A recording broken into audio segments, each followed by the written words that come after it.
Very good morning. आवाज़ ही नहीं आ रही है, मतलब इतना धीरे तो आपस में एक दूसरे से कान में बातें करते हो आप लोग। तो कल हम लोगों ने क्या क्या पढ़ा था? हमारा चल रहा था चैप्टर नंबर 4 का पार्ट 1 में से हमने एक्सपांशन स्ट्रेटेजी का एक्सटर्नल ग्रोथ स्ट्रेटेजी कंप्लीट किया था। उसके बाद हमने रिट्रेंचमेंट कंप्लीट किया था, ठीक है। उसके बाद हमने चैप्टर नंबर 4 पार्ट 2 में से एनसॉफ की स्ट्रेटेजी, जो एनसॉफ का जो फ्रेमवर्क है वो स्टडी किया था, ठीक है। तो हम एक बार चैप्टर नंबर 4 पार्ट 1 की जो कॉर्पोरेट स्ट्रेटेजीज थी उसका जो ट्री है, जो माइंड मैप है, उसको एक बार रिवाइज करते हैं, देन विल मूव फॉरवर्ड। पूरा रिवीजन कल का करेंगे एंड देन आज का टॉपिक स्टार्ट करेंगे, ठीक है। कल हमने ये भी डिस्कस किया था कि वो माइंड मैप बहुत ज़्यादा इंपॉर्टेंट है, वो पूरा आपको लर्न रहना चाहिए, तभी इस चैप्टर पे आप अपनी कमांड लेके आ सकते हो, ठीक है। एक बार माइंड मैप रिवाइज करते हैं। 4 types of corporate strategies. Number 1, 4 types of corporate strategies. 4 types of corporate strategies. Stability, ऐसा ऐसे आपको 2-3 बार नहीं पूछेगा ये बताने के लिए कि आप गलत बोल रहे हो, वो एक ही बार पूछता है, ठीक है। Stability, expansion, retrenchment and combination. Stability में हमने क्या क्या पढ़ा था? टॉपिक्स जो हमने उसमें पढ़े थे, उसमें टाइप्स नहीं है, टॉपिक्स हमने पढ़े थे। Characteristics of stability strategy, major reasons, when should a firm pursue stability strategy, ये 3 टॉपिक्स हमने उसमें पढ़े थे। Next strategy is expansion strategy, इसका ट्री सबसे बड़ा है। एक्सपांशन के 2 types, internal and external. Internal के 2 types, intensification and diversification. Intensification के 3 टाइप्स, क्या क्या सॉरी इंटेंसिफिकेशन के 3 types, yes, market penetration, market development and product development. Diversification के 3 टाइप्स, कॉन्सेंट्रिक है, conglomerate and third one. Diversification के 3 types, concentric, conglomerate and 2 traditional है, एक थोड़ा सा न्यू एज है, इनोवेशन, राइट। कॉन्सेंट्रिक के 2 types, vertically integrated, vertically integrated diversification and horizontally integrated diversification. Vertical के 2 टाइप्स, बैकवर्ड एंड फॉरवर्ड, ठीक है। ये हो गया expansion. Next coming to the retrenchment strategy which is also known as strategic exit. कल हमने पढ़े थे 3 types of retrenchment strategies, turn around, divestment and liquidation, ठीक है। अब इसमें आपने एक बहुत मेजर चीज मिस आउट कर दी हो। I was just testing you. Expansion में हमने इंटरनल डिस्कस किया, एक्सटर्नल तो डिस्कस ही नहीं किया, डायरेक्ट रिट्रेंचमेंट में आ गए। एक्सपांशन के 2 टाइप्स है, हमने इंटरनल का पूरा ट्रेड डिस्कस किया, वेयर इज एक्सटर्नल। एक्सटर्नल के 2 types, mergers and acquisitions and strategic alliance. Merger acquisition के 4 types, vertical, horizontal, cogeneric and conglomerate, ठीक है। So this is the entire tree जो चैप्टर नंबर 4 पार्ट 1 में हमने पढ़ा है। कल इसमें से हमने एक्सटर्नल कवर किया था, ठीक है। तो एक्सटर्नल एक बार रिवाइज करते हैं, आ जाओ अपने स्मार्ट नोट्स पे। एक्सटर्नल में हमने पढ़ा था merger acquisition and strategic alliance. Merger acquisition हमने पहले ये पढ़ा था कि मर्जर एक्विजिशन में बेसिक डिफरेंस क्या होता है, ठीक है। तो मर्जर जो होता है वो थोड़ा सा फ्रेंडली टर्म्स पे होता है, एक्विजिशन थोड़ा सा अनफ्रेंडली टर्म्स में होता है। मर्जर एक्विजिशन में in case of merger 2 firms join hand together, they would share the resources, they would share the profit of the jointly formed organization, ठीक है। एक्विजिशन में one financially superior company is acquiring one weak, financially weak company, and ultimately after the acquisition everything is in the name of the strong company. जो superior company, strong company थी, वो सब कुछ it would take over, तो जो weaker company है उसका existence would not remain, ठीक है, that would vanish, ठीक है। ये डिफरेंस है मर्जर एक्विजिशन में। एक बार थोड़ा सा रीड आउट कर लेते हैं। Merger acquisition simple terms define as a process of combining 2 or more organization, instant mean of achieving expansion, ठीक है। आप मर्जर एक्विजिशन करते हैं उसमें टाइम कम लगता है। एक्सटर्नल स्ट्रेटेजी ऑल टुगेदर ये होती है कि जिसमें आपको एक्सपांशन करने में, ग्रो करने में टाइम काफ़ी कम लगता है, बिकॉज जो आप जिससे आप मर्ज कर रहे हो, जिसको एक्वायर करके उसके पूरे के पूरे रिसोर्सेस आपको इन हैंड इमीडिएटली मिल जाते हैं, ठीक है। सिनर्जिस्टिक बेनिफिट्स आपको मिलते हैं when you go for merger and acquisition. 1+1 जो है यहाँ पे 2 नहीं होता, यहाँ पे 3 होता है, कल हमने डिस्कस किया था। इंडिविजुअली फर्म जो अचीव कर सकती है ऑल टुगेदर कमिंग टुगेदर अपने इंडिविजुअल स्किल से वो ज़्यादा अचीव करती है, ठीक है। For example form number A जो है, ए और बी ये दोनों का मर्जर होता है। ए अगर इंडिविजुअली 10 CR का टर्नओवर कर सकता है, बी इंडिविजुअली 5 CR का टर्नओवर कर सकता है individually. When they come together तो 15 CR नहीं हो सकता, 20 या 25 CR का टर्नओवर कर सकता है व्हेन दे कम टुगेदर। तो ये अपने रिसोर्सेज शेयरिंग का जो है बेनिफिट होता है, which is called as synergistic benefit, ठीक है। मर्जर और एक्विजिशन का हमने डिफरेंस देखा। Merger is a process when 2 or more companies come together, ये भी हमने देखा। मर्जर से जनरली स्ट्रेंथ जो है हमारी कंपनी की इंक्रीज होती है, फाइनेंशियल गेन्स और स्ट्रेंथ ये दोनों इंक्रीज हो जाता है। एक्विजिशन में financially strong company takes over the weaker one, उसके सारे बिजनेस ऑपरेशन और सब कुछ जो है वो फाइनेंशियली स्ट्रॉन्ग कंपनी जो है वो कंप्लीटली टेक ओवर कर लेती है। अनफ्रेंडली मैनर में होता है थोड़ा सा, रिसेशन जब होता है इकोनॉमी में तब ज़्यादा से ज़्यादा एक्विजिशंस आपको देखने को मिलेंगे। टाइप्स ऑफ मर्जर में देखा था, वर्टिकल मर्जर मतलब कि वर्टिकल प्रोडक्ट प्रोसेस चेन में आप कोई बैकवर्ड अपने चेन में कोई बैकवर्ड कंपनी को अगर मर्ज कर रहे हो या फॉरवर्ड कंपनी को मर्ज कर रहे हो, that would be vertical integrated merger. Horizontally मतलब सेम इंडस्ट्री में मोस्ट ऑफ द टाइम अगर अपने कंपटीटर से आप मर्ज कर रहे हो, that would be horizontal merger, ठीक है। Horizontal merger most of the time same industry में ही होता है और अपने ज़्यादातर अपने कंपटीटर से होता है या तो अपने कॉम्प्लीमेंट्री प्रोडक्ट, आपके प्रोडक्ट से जो कॉम्प्लीमेंट्री प्रोडक्ट जो कंपनी बना रही है उससे होता है, ठीक है। को जेनरिक कल हमने डिस्कस किया था, that would sound to you as concentric, ठीक है। को जेनरिक का मतलब यही होता है कि you are doing merger with a company जिसका प्रोडक्ट आपकी कंपनी के प्रोडक्ट से it is closely related, still it is different, ठीक है। तो ये एक न्यू प्रोडक्ट होता है, न्यू बिजनेस होता है which is very much closely related to your existing product, your existing company, may be through process, may be through technology और मे बी थ्रू मार्केटिंग, ठीक है। So that is cogeneric merger.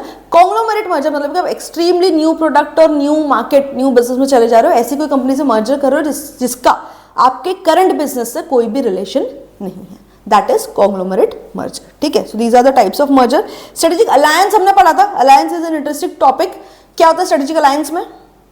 जब merger भी नहीं करना होता है, acquisition भी नहीं करना, इंडिपेंडेंस चाहिए होता है, या so you maintain your independence, ठीक है, at the same time you work in a partnership. ये दोनों चीजें जब एक साथ होती है that is a strategic alliance.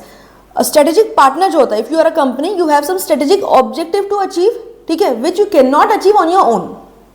You have some strategic objective to achieve, you don't have enough resources, you cannot achieve on your own. At that point of time, you do alliance with some partner जिसके पास वो resources होते हैं जो आपके पास नहीं है, ठीक है। Strategic, it's essentially a relationship. Strategic alliance is a relationship between two or more businesses that enables each to achieve certain strategic objectives which neither would be able to achieve on its own. Strategic alliance में जो company साथ में आ रही है, none of them would have achieved that objective on its own. ठीक है, it's essentially a relationship when two or more companies come together to achieve some strategic objective which neither of the company would have achieved on its own. ठीक है, इसमें you maintain your independent status, you maintain your independent entity, जो है वो separate entity आपकी maintain रहती है. For that particular project, for that particular partnership, the firms may come together, they may share resources, they may collaborate, they may share the profits only for that particular project जिसके लिए alliance बना हुआ है. Rest of the business, the status independent जो है वो maintain रहता है.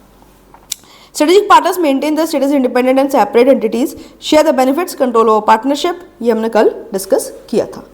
ठीक है, एडवांटेजेस स्ट्रेटेजिक अलायंस के एडवांटेजेस कल डिस्कस किए थे हमने. शॉर्टकट क्या था उसका? ESOP, right, ESOP. Advantages of strategic alliance. E stands for economic advantage, S strategic, O organizational and P political. Economic advantage obviously आप अलायंस कर रहे हो तो आप प्रॉफिट्स के लिए कर रहे हो, इकोनॉमिक एडवांटेज तो होगा ही. You can share the resources and you can earn more profits. Individually आप वो प्रोजेक्ट नहीं कर सकते थे, so when you come together you achieve more profits for the whole organisation. ठीक है, ऐसे स्ट्रेटेजिक एडवांटेज क्या हो सकता है? आप अपने कंपटीटर से या कोई दूसरी कंपनी से instead of competing you join hands, तो आपको स्ट्रेटेजिक एडवांटेज भी मिलता है. ठीक है, तो कंपटीशन, दुश्मनी, राइवलरी कम होती है, फ्रेंडशिप ज़्यादा बढ़ती है. ठीक है, ओ से ऑर्गेनाइजेशन, एज एन ऑर्गेनाइजेशन आप न्यू स्किल सीखते हो, न्यू टेक्नोलॉजीज को आपको एक्सेस मिलता है, उस रिसोर्सेज और कोर कॉम्पिटेंसीज को एक्सेस मिलता है जो आपके पास नहीं थी. So you learn new things, as an organization you grow. ठीक है, पी से पॉलिटिकल, अगर आप स्ट्रेटेजिक अलायंस करते हो सम पॉलिटिकली स्ट्रॉन्ग ऑर्गेनाइजेशन से, तो जहाँ पे आप कर रहे हो alliance, may be in a new geographic area में कोई नया, आप वहाँ का लोकल ऐसा कोई ऑर्गेनाइजेशन से स्ट्रेटेजिक अलायंस कर रहे हो, आप कोई अदर कंट्री में जाके एस्टैब्लिश करना चाहते हो अपनी कंपनी कोई दूसरी कंट्री में जाके, तो उस कंट्री के एक ऐसा अलायंस आप ले रहे हो जो वहाँ पे पॉलिटिकली बहुत स्ट्रॉन्ग है, तो आपको अदर बेनिफिट्स भी होंगे. फॉर द ऑर्गेनाइजेशन ग्रो करना ईजी होगा, प्रॉफिट अर्न करना ज़्यादा ईजी होगा, right. So these are the benefits of advantages of strategic alliance. उसके बाद हमने डिसएडवांटेजेस भी देखे थे. डिसएडवांटेजेस क्या होता है अलायंस के? हमारे रिसोर्स और ऑफिस शेयर होते हैं. बहुत लॉजिकल चीज़ है. उसके बाद sharing, secrets, trade secrets reveal हो सकते हैं because you share a lot of things when you are into strategic alliance. ठीक है, आप अपने ट्रेड सीक्रेट्स में भी आपको शेयर करने पड़ते, आपके रिसोर्सेज, आपके टेक्नोलॉजी, सब कुछ शेयर करना पड़ता है. सो sharing is not always caring. ठीक है, if strategic alliance does not work, ठीक है, जैसा आपने सोचा था वैसा अगर वर्कआउट नहीं होता है, इन दैट केस जो आपका अलाय है, जो आपका फ्रेंड है, वही आपका एनिमी या आपका राइवल बन सकता है. You may go into legal agreements वाली चीज, but then that is subject to कि सामने वाले पार्टी का कितना इंटेंशन है to follow those legal bindings. ठीक है, तो when you share your resources it is risky for the business if the alliance does not work out as expected. ठीक है, बिकॉज आपकी चीज़ें शेयर हो सकती है एंड उसका मिसयूज भी हो सकता है. आपके डेटाबेस का मिसयूज हो सकता है, आपकी टेक्नोलॉजीज का मिसयूज हो सकता है. योर स्ट्रेटेजिक अलाय जो है, जो स्ट्रेटेजिक पार्टनर है, वो आपकी चीज़ों का, आपके रिसोर्सेज का मिसयूज कर सकता है because you are sharing them. Okay, उसके बाद हमने पढ़ा था रीट्रेंचमेंट स्ट्रेटजीज. रीट्रेंचमेंट में first strategy was turn around strategy. Turn around strategy में क्या था? टर्न अराउंड स्ट्रेटजी में क्या था? बिजनेस का टर्न अराउंड होता है. What does it mean? Very simple.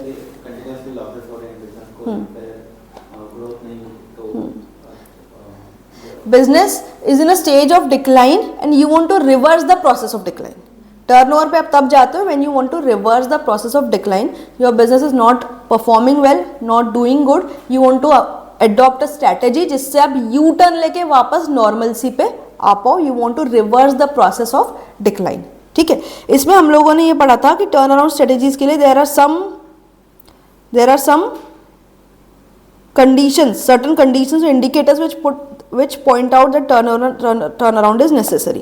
मतलब कि कुछ symptoms होते हैं, कुछ danger signs होते हैं. If you see that sign, you have to know कि आपकी कंपनी को turn around की need है. कौन कौन से signs थे, symptoms थे, indicators?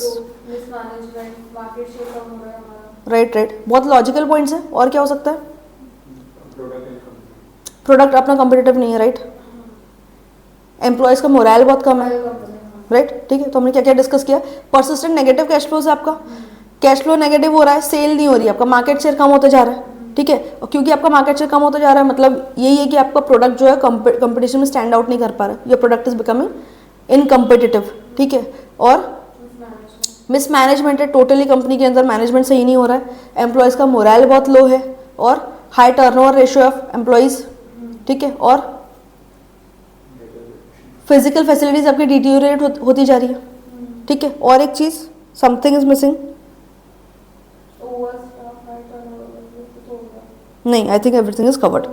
ठीक है, so these are the points, these are the indicators. अगर ये इंडिकेटर्स आपके बिजनेस में आपको नजर आ रहा है विच मीन्स कि आपको शायद टर्न अराउंड की जरूरत है. And then there was action plan for turn around.